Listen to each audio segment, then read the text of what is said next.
What is up, everybody? This is Shawn with the EOT News Flash Network. Just want to let you know that our show is brought to you this week by Flipside Gaming. Make sure to go over to flipsidegaming.com to get all your singles, sealed product, comic books, and many other needs. Again, that's flipsidegaming.com. Use our promo code EOTNewsFlash to get yourself 10% off your order and give our show a nice little kickback. Now on to the show. Welcome back to EOT News Flash Network. This is Shawn, aka Busted Sleeves, returning for another week after the holidays are starting to die down and get a little more consistent. This week I am joined by our good friend Justin. How's it going? It's going pretty good. Glad to be here. Good. We were off and on for the last couple weeks with the holidays. Now the holidays are done, we're going to be a little more consistent. Of course, getting out of the holiday funk, we're going to have some problems with our videos, so you won't see our pretty faces on this one, but we'll still have plenty of good content to go over.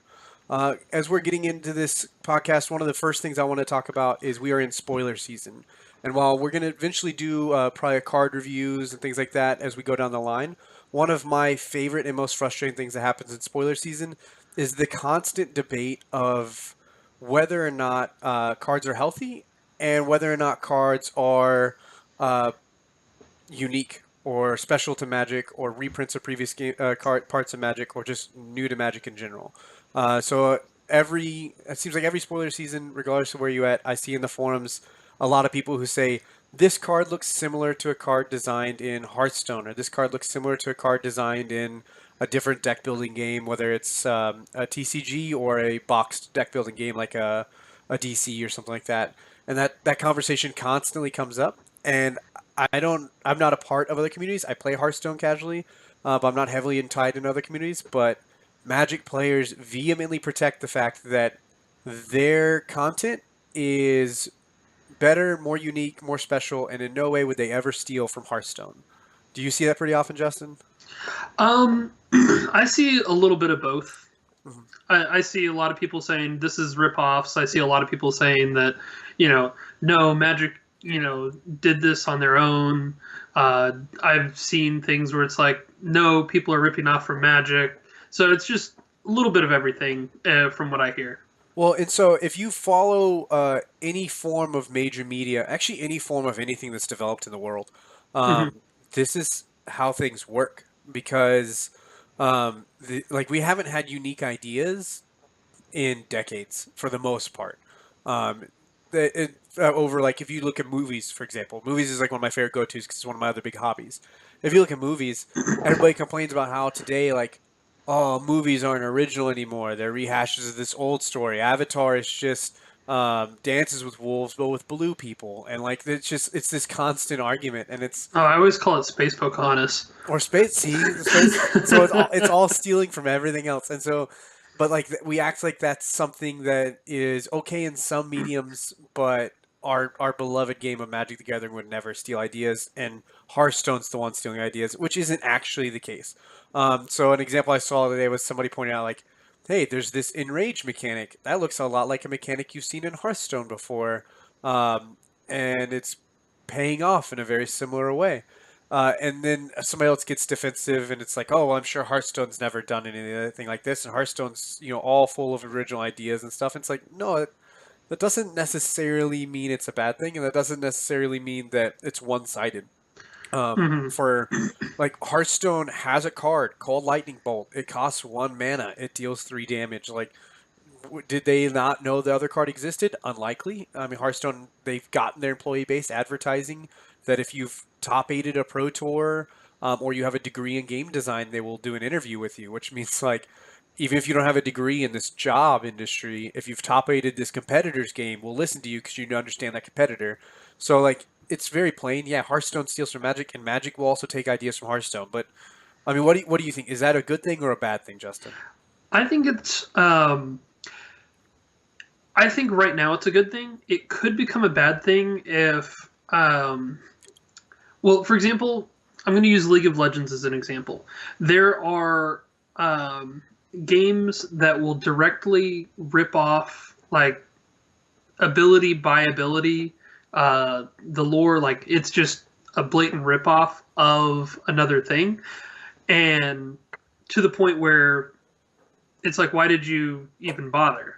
I think if it ever got to that point, it would be bad. But right now what it is it's two companies that are competing and building upon each other's ideas that have worked to make something better. Like, Enrage in Hearthstone is a really cool mechanic. However, Enrage there does not have all of these interactions that these dinosaurs have in Ixalan, because Magic was able to look at Enrage from Hearthstone and be like, okay, hey, we're doing this. Well, what if we just shift it a little bit and try this cool thing? Yeah. And that's where we are now. Yeah, it's one of those situations where like they're different games. They have very many similarities, but the Mm-hmm. way they're played out because of the medium that they're used and because of the way the game is designed, the way they play out is not always 100% equal. Mm-hmm. And so with that, you end up having some changes. I've always been of the opinion that this is fine. This is good for their business, and this is also good for game design in general. Because now, instead of having to design this entire set from the top down, they can take what is known as successful quantities in the game and use those as plugger cards, and then Mm-hmm. take other people's ideas, tweak them to match your game's design, and really kind of get a feel for whether or not you can adjust a mechanic that somebody else has been successful with. And so I think it's a good thing overall. Mm-hmm. There was like a lot of people who got real defensive and upset whenever people would point out like, well, Magic is going to Pirates and Dinosaurs, which Hearthstone just left. They came out very similar time frame. So odds are is it's not that one necessarily stole from the other. That's very possible. It's very likely. But it takes so long to design these sets. It's really just corporate exchange and corporate espionage. Really is really what's happening. It's not a Mm-hmm. coincidence that these two sets that are very similar on different games are coming out at the same time. It's that this company catches wind of this, and so they make their own. It's why you won't see a Western movie for 2 years, and then all of a sudden in 2019 we get 4 Western films from different production companies because they Mm-hmm. hear another company's working on one, and so they go, well, if I jump onto that train, I don't have to spend as many ad dollars and spend as much ad revenue hyping up my Western because they're hyping up their Western, and we just piggyback it. Yeah. So I mean, overall, I would say when people point that out, it's normally people who aren't paying as much of attention, maybe people who don't have as much of a knowledge of the game, and they're starting to notice trends, which is a good thing, right? mm-hmm. So like I think overall it's a good thing. I see a lot of people get real defensive. It's like it's not an affront to your game. It's just where we're at right now. Mm-hmm. So that's my 2 cents. But I mean, moving forward from the rant, just because it happens every season, so I always want to talk about the fact that's completely fine for that kind of thing to happen. We are going to dabble in spoilers. Now we won't go into spoilers really heavy every week. We will try to do maybe a set review if we get a good feedback that people want to have a set review. But we're going to talk about a couple cards that are going to impact standard, and we're going to try to look for 1 or 2 cards that are going to impact eternal formats as things are coming out. So diving into our first card, I want to talk for a little bit about Silvergill Adept, which is a staple in Merfolk in Legacy and in Modern. It's 2 mana, 2/1 Merfolk. When it comes into play, you draw a card. It costs 3 extra mana to cast unless you reveal a Merfolk card from your hand. Merfolk in Standard, playing a little bit of Arena and playing in Paper and testing different things. It's just a good deck that has a good tempo. It can have a lot of interaction. It can give some invasion. It can keep your opponent off a little bit while you get a big enough board that has enough synergies where you overrun somebody. And so now that deck gets to run with like a slightly smaller deck, which I think is going to be a huge impact. Personally, I Mm-hmm. think I think Silvergill Adept is going to be really big. And I know, Justin, you had a card that was also tribal themed for what was your tribe? What were you wanting to look for more cards Uh, from? I'm super hard on pirates. Like, pirates are my allies of Ixalan. Uh, you know. Anyways, anyone who knows anything about me knows I'm obsessed with allies. But the pirates they were short. Just like a couple cards from being a real deck last standard season. Um, I mean, I don't know. Maybe even with those couple cards, maybe they couldn't beat energy. Who knows? Because energy is ridiculous. Yeah, not a Not lot going to can. get into that. But we just got a couple new pirates that I wanted to talk about. The first is Stormfleet Sprinter. It it reminds me a lot of Storm Chaser Mage, 2 mana, 1/3 flyer prowess hasty guy. This one is hasty, can't be blocked, 2/2, and I mean he's not a bad clock for a aggressive tempo deck that wants to just be getting in for damage every turn. So I think he's really going to help push the blue-red, possibly the Grixis versions of pirates. Yeah, definitely, that's fair. And a lot of the pirates have menace and things like that, so the evasion's always Mm-hmm. good, and this one's just flat out evasion. Yeah. Yeah. So what's your next one? My next one is Dire Fleet Daredevil, or as I like to call him, Reverse Snapcaster Mage. He's red and 1. He has first strike. And what he does is he looks at your opponent's grave, exiles a instant or sorcery from their grave, and until the end of the turn, you can cast that spell using any color mana when you tap your lands. And he's a 2/1. So he's going to be really good in the mirror. Just because you can play him on turn 3, push their guy, and then get in for extra damage. I'm not sure what he's going to do a whole lot against like Merfolk, for example, but against Energy, I mean, they've got 1.5 million removal spells in their deck that you get to use. And then I really want to see like someone do some shenanigans against a control deck with this thing, and just like screw with the control player with their own spells.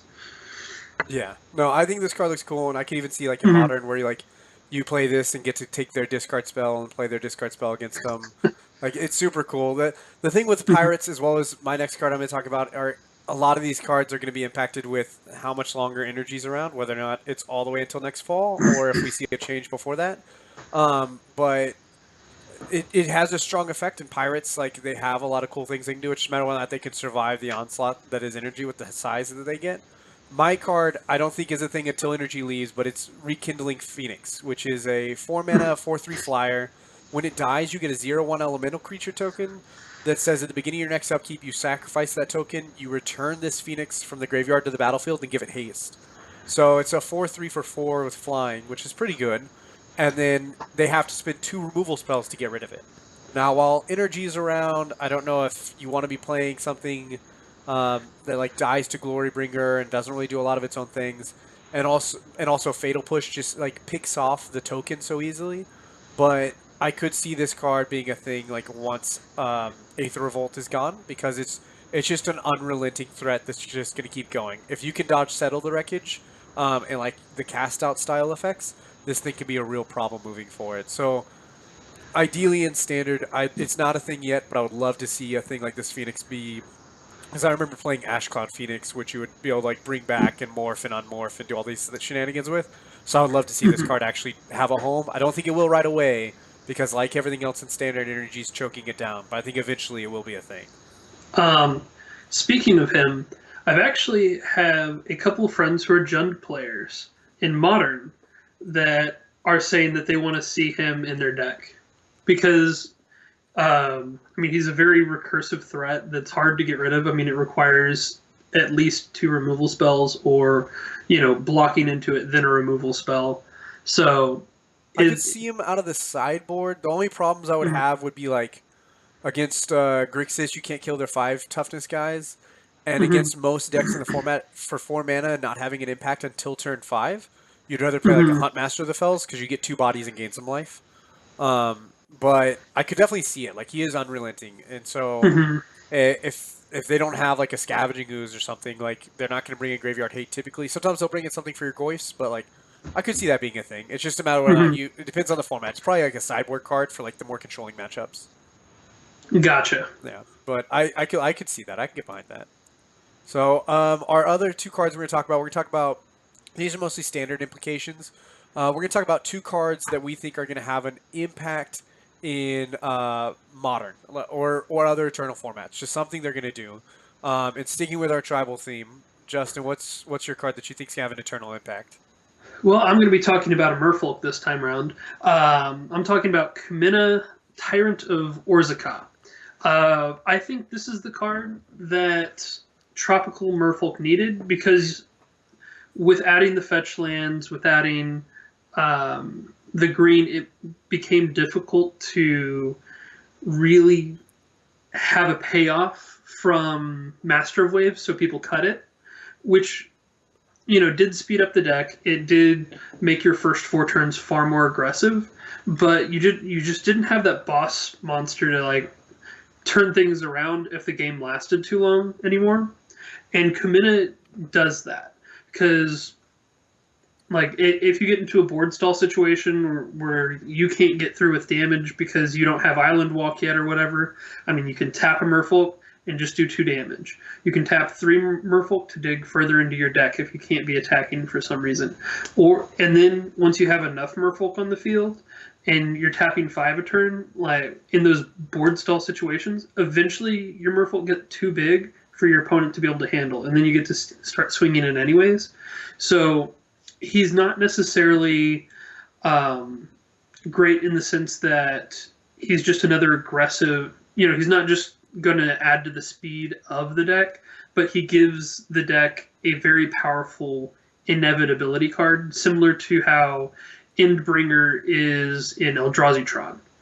Yeah, I think he's that's the biggest thing is Merfolk's already not a great match for Eldrazi, but like one of my first thoughts with this card is you don't want to play it into like control decks with board sweepers, but against decks where you're going to have board stalls, this card is pretty good because like against Eldrazi, you start chipping away, making it unblockable, or drawing extra cards, or just growing your army every time they decide not to declare attackers because they don't want to attack into you and give you advantageous blocks. So they just pass turn, then you make everybody bigger.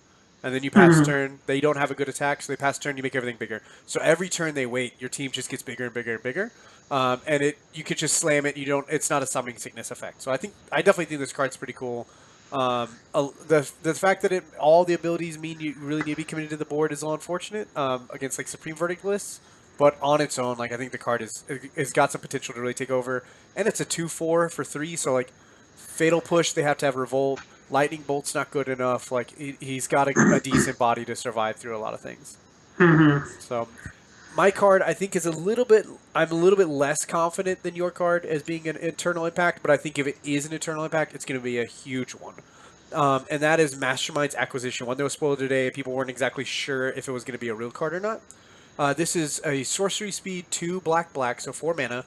You choose one. You search your library for a card and put it into your hand, then shuffle your library.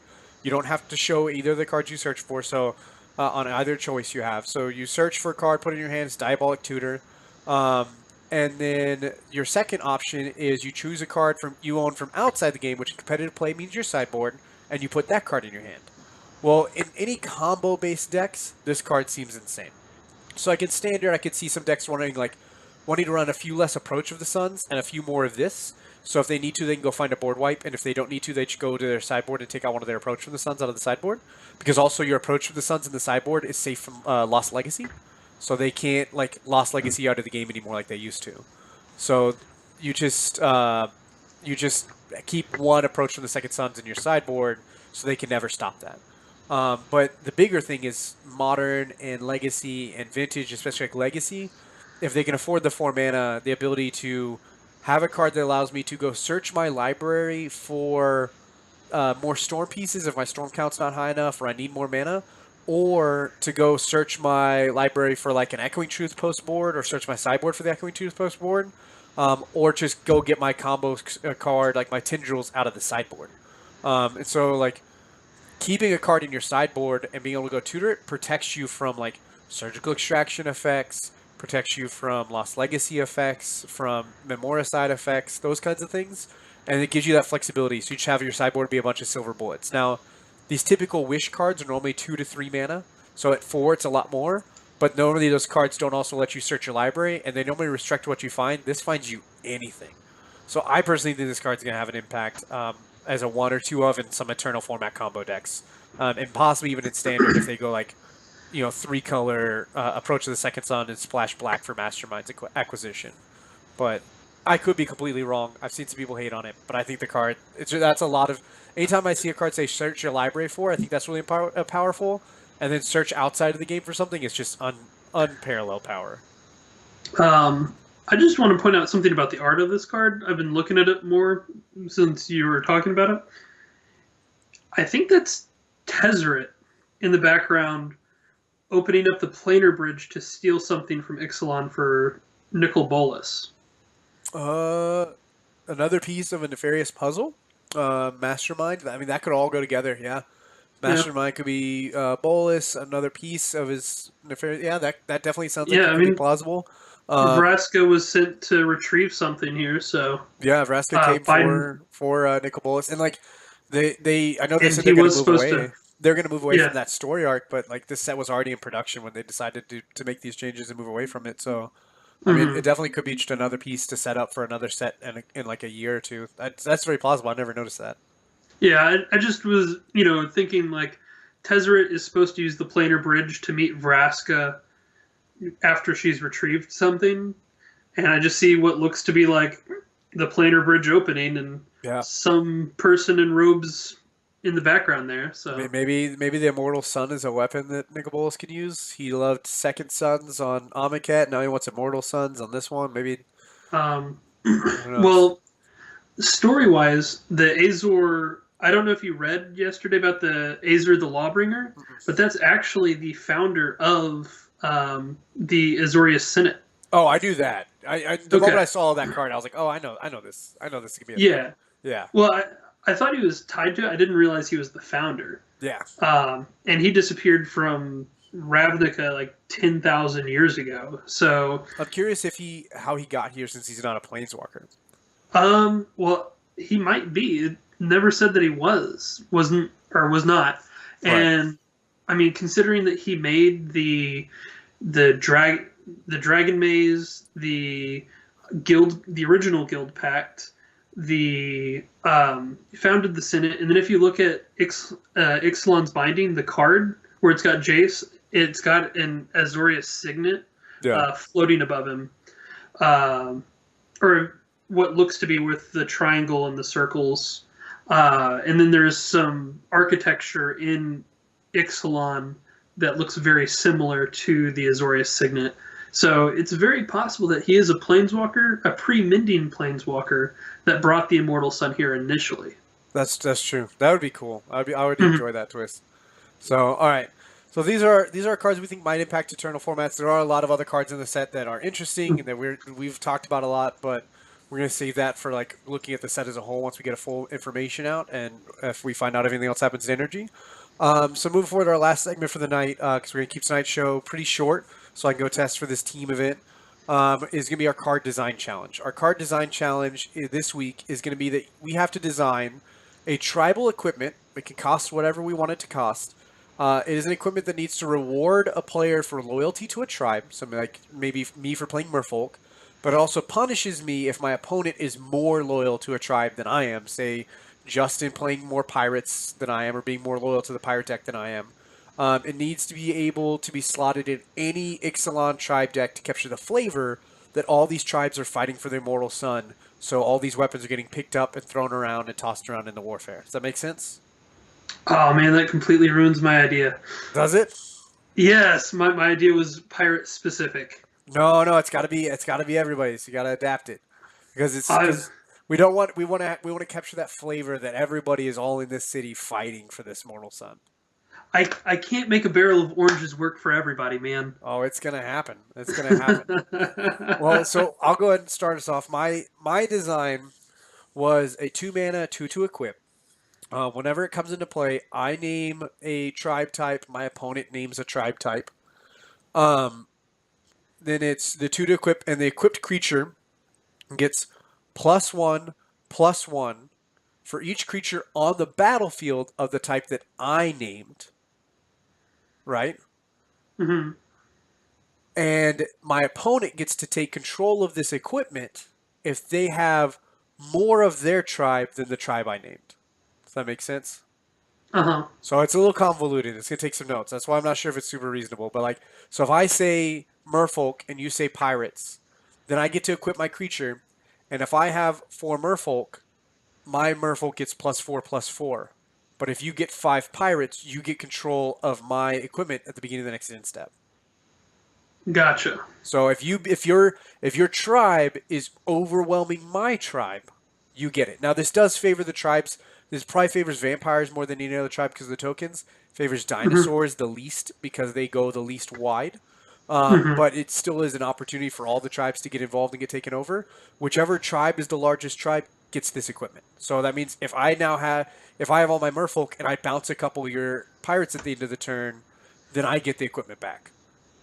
So it's one of those things where it's just going to go back and forth. It's can think of contested battleground from New Phyrexia. That was the thought behind the card.